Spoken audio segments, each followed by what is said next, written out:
Welcome back to Her Lie I Tried to Believe. From where I last left off, well, things got pretty intense, and well, I couldn't really stand how cringe the dialogue is, but well, let's continue it anyway. Where was I? I don't remember much about that night, or maybe I just don't want to remember. The only thing I can say for sure is that there was something I found out about myself that day. Yeah, because you're a fucking sadist. Something I probably shouldn't have found out. As I was about to leave the hotel, it must have been around 5 the next morning, Cassandra stopped me casually and said, I want you to come back next week, alright? My reply to that was, not a chance, idiot. Well, why am I not surprised? Nevertheless, she flashed me a bright, truthful smile. Well, I oh man. Ne- so, according from the last part, apparently Cassandra is a masochist. I wonder if she knew. I wonder if she knew she already had me. After that night, I met her on the same day, once a week. We drank together at the bar where she was working, and then we always finished the night at the same hotel. It must have been around the third week that I finally decided to ask her about it. As always, she was speaking to me at a great length just after having had sex. Okay. I was sitting on the corner of the bed, half-heartedly listening to her stupidities while sucking on a cigarette.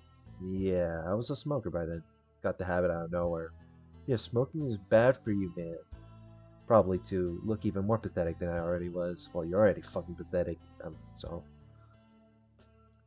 Oh, hey, the change of clothes. We should go see it together. They say it's the movie of the decade. Shut up. What? I said brusquely as a reply, yet. I wonder if you'd pay for my ticket. I bet you would. You're that kind of man, after all. She was laughing and smiling like always. At first, I had thought that she would stop acting so childishly after she had finally shown me her true self, but she betrayed my expectations. She was exactly the same whether we were alone or not. The only time she behaved any differently was when we were having sex. She would fix me in the eyes with that eerie, frightening passion of hers. Normally, you would think I was the only one who was cold and violent in this relationship of ours. Well, technically, you kind of are. You're pretty jaded, as always. Like again, it's not surprising when it comes to this dialogue. But when we were having sex, she could very well be seen as disturbed as I was. I wondered then why she was always smiling. Was it fake or was it in some way genuine?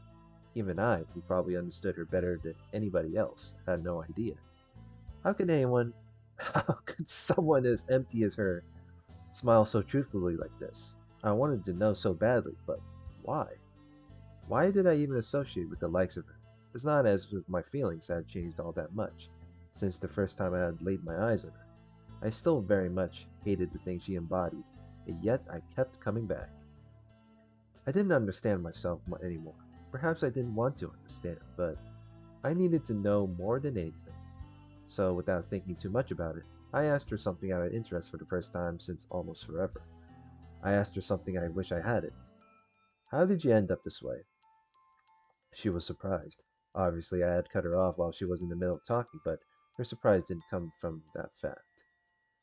She looked at me and smiled silently for the time, but not with that smile. It was a smile as if she had won something. A smile as if there was hope somewhere, somehow. I think she was just genuinely happy. Or maybe there was something in that smile that I didn't understand back then. All I knew was that she had been waiting for that question. She told me her tale. Some stereotypical bullshit I didn't want to hear. Her father had a lot of money when she was younger. He was some kind of successful businessman or investor or whatever. I didn't listen all that well, to be honest, but he had enough money to get by. That was the term she used, whatever that meant. And in 5th grade, out of nowhere, Cassandra started showing a lot of interest in her studies, so much so that she was at the top of her class every year that followed. Because he noticed her growing up to become such an outstanding woman, her father decided to invest in her by paying for her later education, some kind of prestigious university. or something like that. I didn't even know you could pay for such a thing so early in the game. So early in the game. Anyway, now for the plot twist. Her father pretty much lost everything by trying to invest in some real estate bullshit. Wrong time, wrong place. That's what they always say. Anyway, so sure enough, now that he was as poor as shit, he started thinking about the investment he had made in his daughter. The problem was, an investment like that takes a really long time to pay off. That and the fact that it's your fucking daughter, you piece of shit. She deserves at least that much. But anyway, he kind of started mistreating her by blaming his sorry ass on her failure to graduate sooner. Then the fucker got his feet even dirtier by gambling away the little he had left to subsist on. In the end, drum roll please, was forced to quit school and to start working. At least the good man to whom her father, the good man to whom her father owed money, was kind enough to offer her a high-paying job she literally couldn't refuse. And that was pretty much it. Now for a test of my fucking conscience. Would she still have ended up like this if I hadn't started pushing that ideal of rivalry? Her, I don't even see. And oh, better yet, even if she did, done? Could I have done something for her? I mean, in high school, I had kind of sorted that something was off, but did nothing whatsoever to help her. So was it my fault? Maybe. And so what? It didn't affect me in the slightest. Not in the slightest. Yet I still wished I hadn't asked her about it. One of the last things he used to say to me before he died was, "You're the golden egg that never hatched." The definition of useless. I got to my feet. "I need to go now," I said detachedly, though I didn't really need to. "What? That fast? But I want to be with you. And you paid for the whole night, and..." She was sulking, puffing out her cheeks like a child. If I weren't an asshole, there you go again, I would probably have found her behavior cute. But my only thought to that was, "You're disgusting." I took my keys from the coffee table and left, her words still hanging in the air. "You'll come back next Thursday, right?" After shutting the of course. After shutting the door behind me, I found myself unable to take another step. Man, he's more the sin than anything. That is the worst part about the male MC. It's just the worst fucking character ever. Unable to take another step, my hands were clenched tightly. My jaw hurt like hell. For some reason, I was infuriated. If I had stayed a minute longer, those fists would have probably been thrown at her. Fuck! I have a hard time understanding the complexity of my feelings. If being with her hurt me so much, if I really think I'm about to hurt her, then why do I always come back to this place? Do I yearn for this? This pitiful excuse for a relationship. I had a faint notion in the back of my head about the real reason behind my illogical behavior, but I didn't want to think it true. Because if it is, it would mean my entire life to even more of a joke than it already was. Jesus Christ. It's like 8 minutes in and the chapter ended that quickly. The inevitable description, I think it is. Yeah, the inevitable disruption. I don't give a shit. Just chapter 5. All right. The seventh week marked a change in this stupid routine of ours. By then, we were already no longer using our workplace as our rendezvous point, meeting directly at the usual hotel room instead. That meant we were no longer constrained to seeing each other during her working hours, which were in the middle of the week, and I also no longer needed to pay her fees either. And this I found very peculiar indeed. I mean, how did she even subsist? The only reason why we usually saw each other on Thursdays was because it was her only working day, but it didn't add up, did it? Only working once a week and not caring whether I pay her fees or not. Sure, she might have had another job, but more likely, she definitely must have had one. But whenever I tried to ask her about it, she just kept on denying it, and I certainly wasn't going to go out of my way to get an answer out of her. I didn't care enough for that. But still, it's nagging me for some reason. I entered our room nonchalantly, as I always did. She was waiting for me on the couch at the far end of the room, playing with her phone, as she always did. Oh, you brought us food. You're such a sweetheart. I hope you didn't forget my fork this time around. She throws herself at the bags I'm carrying, like the bundle of energy that she is. Hey, that's for me, you idiot. You say that, but there are two bags. You're so not honest with yourself. Man, she's such a kid.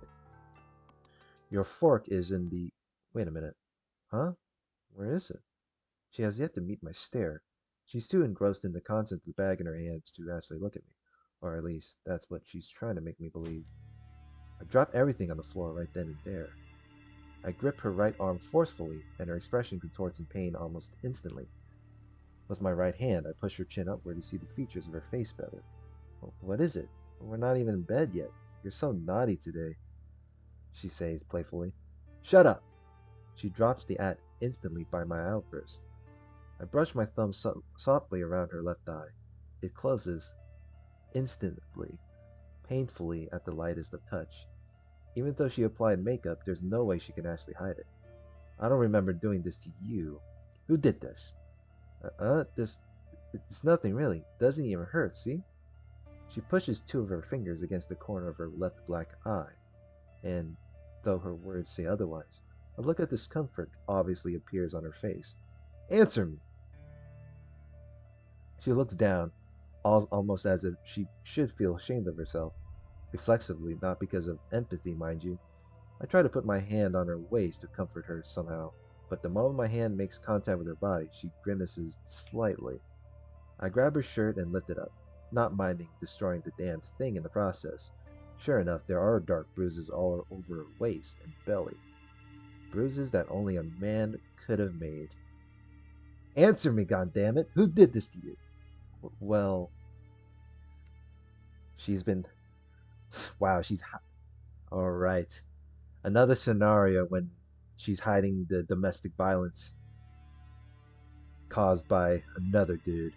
She thinks carefully before answering me. You know, sometimes clients can get out of hand, and which one? I don't know him. It was the first time I've seen him, and I don't remember his face. My grip on her tightens up with every new word that comes out of her mouth.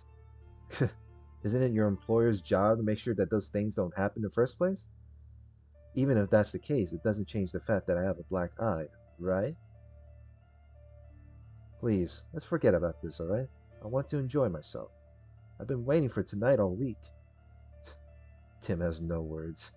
I couldn't answer her, nor could I even look in her direction. Why am I so frustrated? It's not like I care about her anyway. Shouldn't I be acting more level-headedly then? I should. I know I should.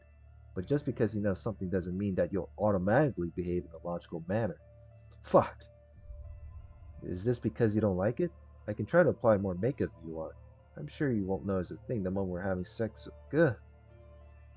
I need to let go of her. If I keep up such a strong grip on her arm, it's definitely going to swell up, but... Come. What? Oh, are we leaving already? What about the food? We can eat it in the car. Now come. But it will be cold. Where are we going anyway? Far from all of this. Really far away from all of this. Chapter 6. Toward the Unknown.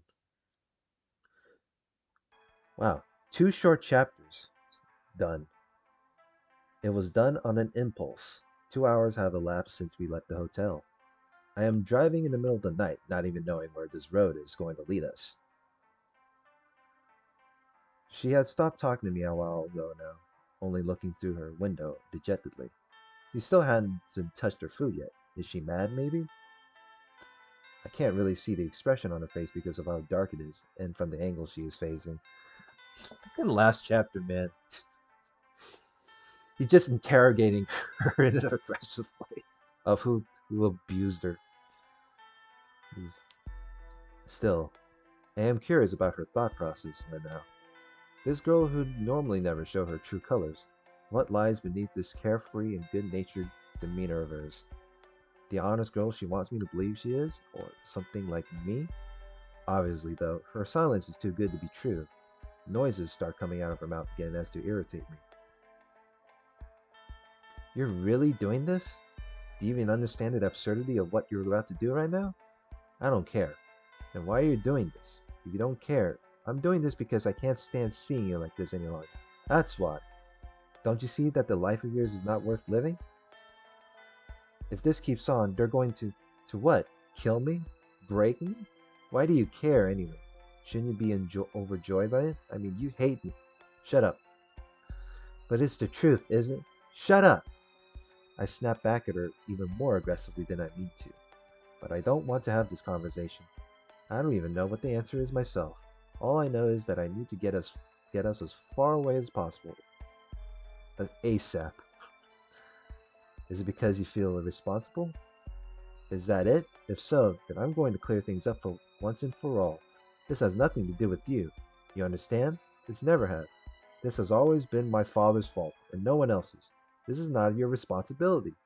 I'll be the judge of that. It's the mafia, Tim. I owe them a lot of money. If I do disappear like this, you can be sure they'll chase after me. And when they find me, if you're there with me, they're not going to let you off easily. They're going to... Her words get stuck in her throat. From the corner of my eye, I can see tears rolling uncontrollably down her cheeks, as if the very thought of my death was enough to make her cry. What of it? I sensed her powerful gaze on me the moment I conceptualized my thoughts so truthfully. Anger.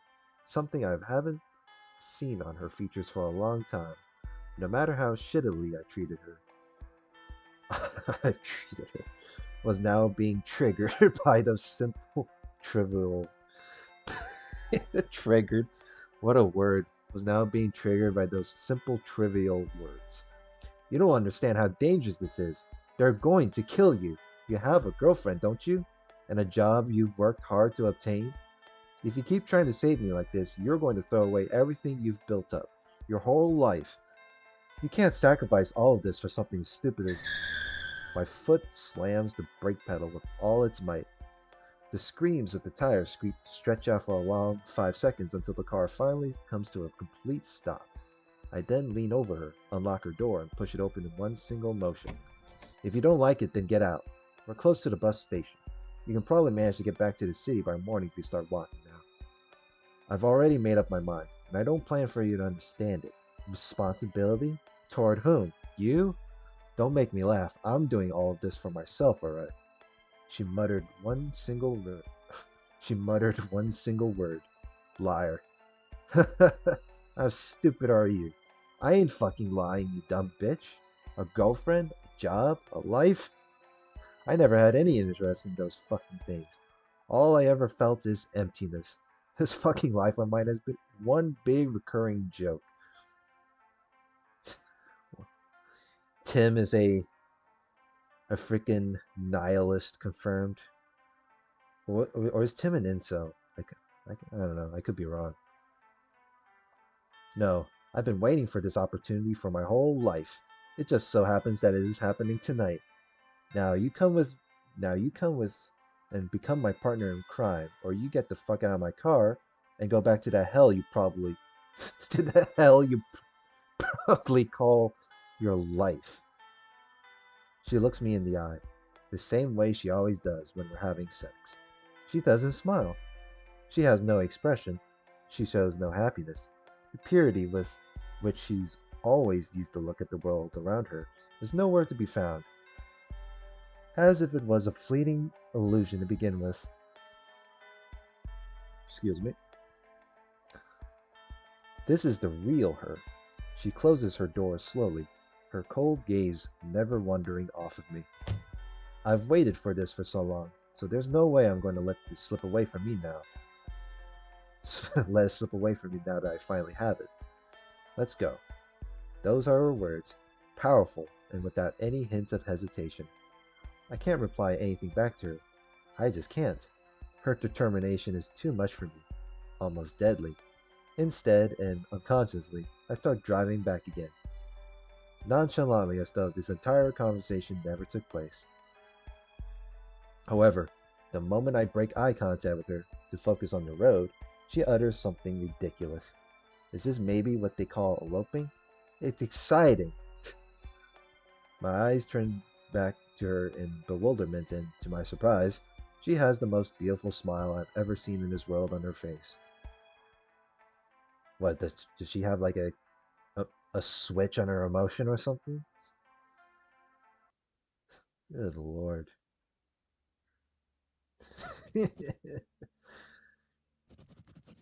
Chapter 7. Eloping isn't the word. After about a half a day of constant driving, we finally decided to stop at a cheap motel in order to regain some of our energy. Again, always with the hotel scenes.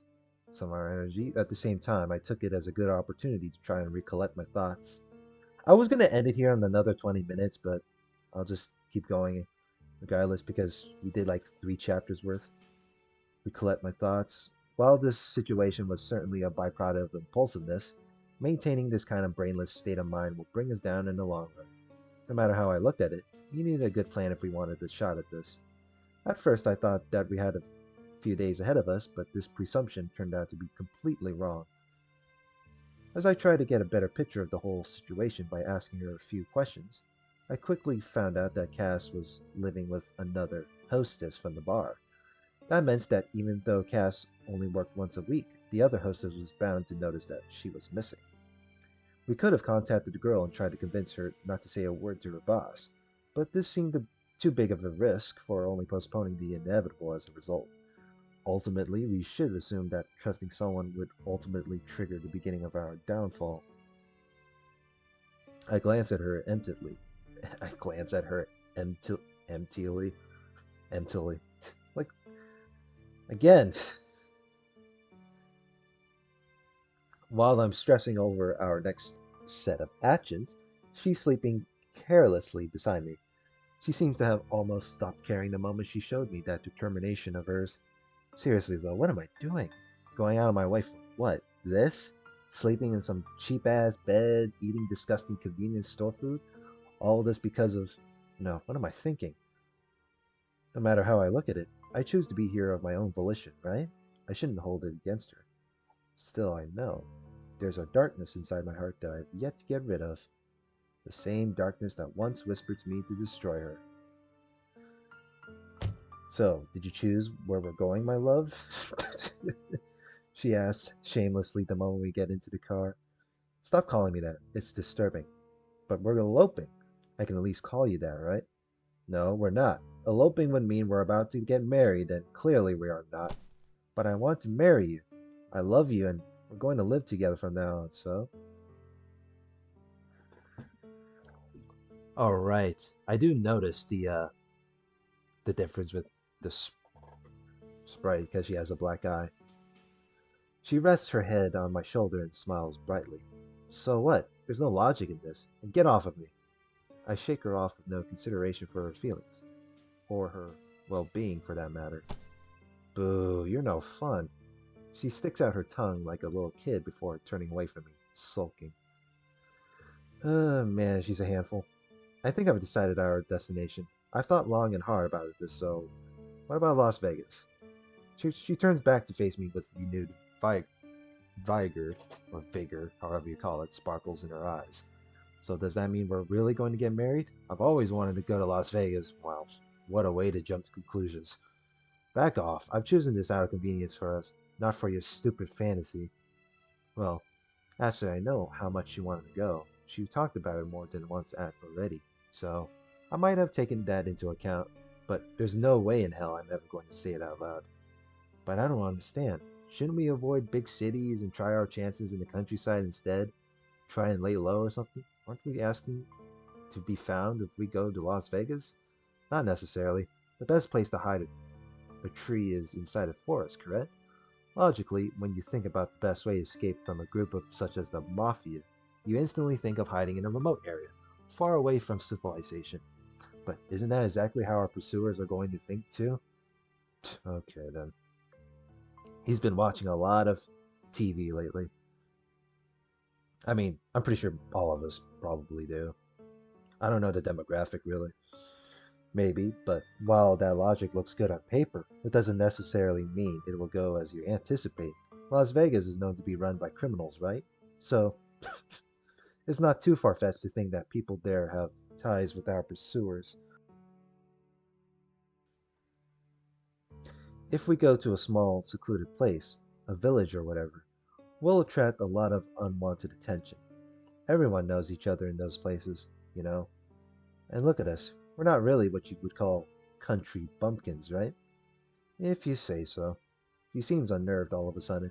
Is she scared? She shouldn't be. One more thing. I need her to understand this perfectly, or else this whole thing isn't worth it. Even if they do find us, it doesn't change a thing, doesn't it? Does it? In the end, both our lives have never really been worth the living. Wow, ain't he telling the truth? I won't waste the rest of my days in a boring place like a village, or crawling in fear inside in a hole somewhere. My life has been nothing but boredom already, so.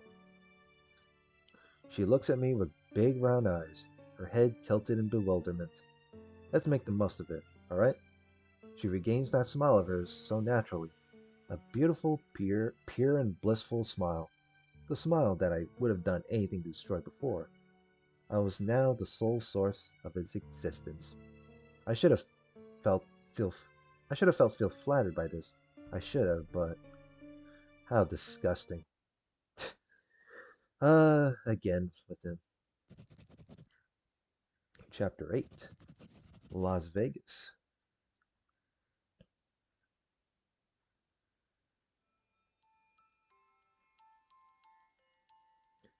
Alright. We're around 26 minutes in, so how many parts of this? One, two, three. Yeah, this is we already did this is the part 4. So we just ended from here. So next part, let's see what happens when we reach to Las Vegas. So like, comment, and subscribe, and see you then.